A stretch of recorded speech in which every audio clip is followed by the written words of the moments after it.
Hi folks, Chuck here again. It's been a while since I posted a video on the business of writing, and I wanted to do one now because I've been motivated by a few things that I've seen, mostly online, but also in real life, over the last week or so. And I wanted to touch on the business of etiquette, particularly online etiquette for authors, whether you are an indie author, self-published, or traditionally published, or even a well-known author.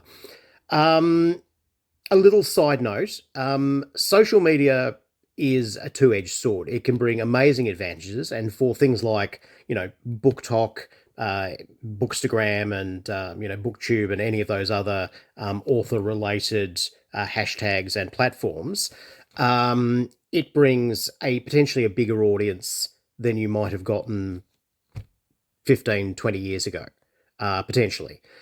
The downside is that, like any aspect of social media, it gives people um, the feeling of a certain amount of invulnerability. I feel they're sitting behind their keyboard or their phone in this case, and they can respond to things in a split second without always considering their responses.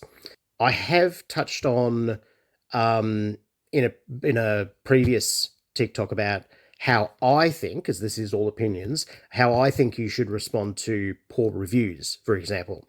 And in a nutshell, the answer was to not to. Um, it never makes you look gracious. It never makes you look laudable. Um, in the worst cases, it kind of harks back to that old saying about everyone sees the retaliation, not the first punch, which I have never found to be wrong. People um, sometimes on social media in particular often don't even see the original post that causes someone to respond in a negative way. I came across an example this week where I got to see the reply post from an author who had been wronged by someone else. From what I could tell, they had something unpleasant said about them by another author.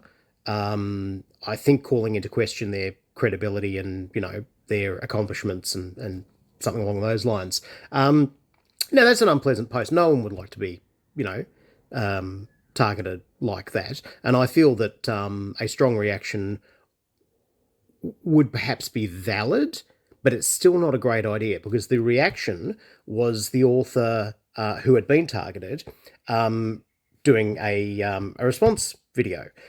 And like myself, that was the only video most people saw. There wasn't any kind of linking to the original video that sparked this response. There wasn't any mention necessarily of the other person's name, I don't think, or online handle, which meant that all the information we had and and what we saw was only in this response video.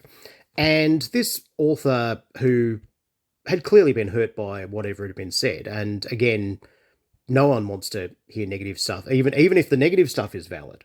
But the way they responded perhaps wasn't the best. Now, I don't know the author who responded. I've got nothing against them, but it was along the lines of, oh, well, this person, you know, thinks that I'm not worthy of this, I'm not worthy of that. Well, do they have one of these awards? Do they have one of these awards? Have they been nominated for this award? Because I have. A little bit passive aggressive. And I would imagine that in the moment it probably felt great to give that kind of fuck you to whoever had impugned them. The problem is, right though this person might be to post that, it never looks good. Um, it sounds a bit twee to call it a lack of class, but that's kind of what it boils down to. And people do remember that stuff. This might sound like a very old fashioned view, um, but it's as I will say from a slightly mercenary point of view, being um, restrained in responding to crap, whether it's a bad review, whether it's someone calling you out, what have you. I think often no reaction is the best reaction because it doesn't just reacting doesn't necessarily hurt the person you're reacting against, although it may do, but it will definitely turn some people and perhaps a lot of people against you. And again, in this day of social media, a lot of people can really be a lot of people. And people take that sort of stuff into consideration. There are authors I don't read because I don't like them personally. maybe that's says more about me than them, and maybe I'm wrong in that.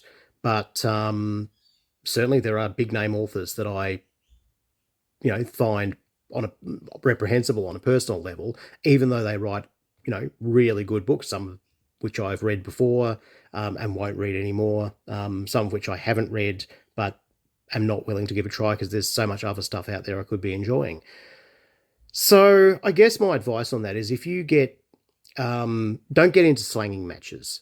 Basically, nobody comes out of that well. Yeah. So as always, thoughts, queries, feedback, drop it all below. I believe that there probably are situations in which you should respond, and that I would say is reserved for if someone makes serious allegations against you, especially if they're not true, you know. Um, and even then, you don't want to sound like a petulant child in the way you respond because people, regardless of how right you are, will respond to your tone. They'll respond to the content of what you say, um, because people are imperfect. Um, so yeah, that's my little bit of wisdom on that one there.